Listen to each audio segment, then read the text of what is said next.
अस्सलाम वालेकुम। उम्मीद करती हूँ कि आप सब खैरियत से होंगे। आज मैं फिर हाजिर हूँ अपने एक नए मौजू के साथ, लेकिन उससे पहले अगर आपने मेरा चैनल सब्सक्राइब नहीं किया तो बराए मेहरबानी पहले मेरा चैनल सब्सक्राइब करें और उसके साथ बेल आइकन प्रेस करें ताकि मेरी आने वाली हर नई वीडियो आपको पहले देखने को मिले। और अगर आपको मेरी वीडियो अच्छी लगे तो उसे लाइक करें और मुझे कमेंट बॉक्स में फीडबैक ज़रूर दें। आज का मेरा टॉपिक है गरूर और तकब्बुर।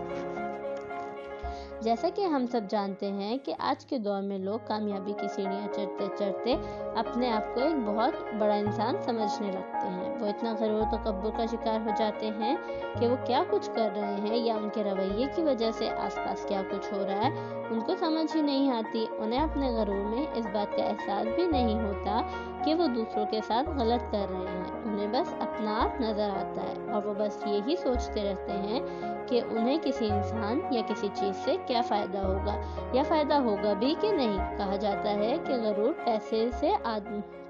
पैसे पास आ जाने से आता है, जबकि ज़रूरी नहीं कि सिर्फ पैसा ही गरूर की वजह हो। लोगों में खूबसूरती या किसी भी टैलेंट पे गरूर आ सकता है और लोग ऐसे हैं जिनमें ऐसी चीज़ों को लेकर काफ़ी गरूर है और वो अपने आप को कोई ऊंची चीज़ समझने लगते हैं। गरूर और तकब्बुर अल्लाह ताला को बिल्कुल नहीं पसंद। तो हमें कोशिश करनी चाहिए कि हम उन कामों से गुरेज करें जिनसे अल्लाह ने मना किया है। बाकी हम सब इंसान हैं और गलतियाँ इंसानों से ही होती हैं। तो हमें चाहिए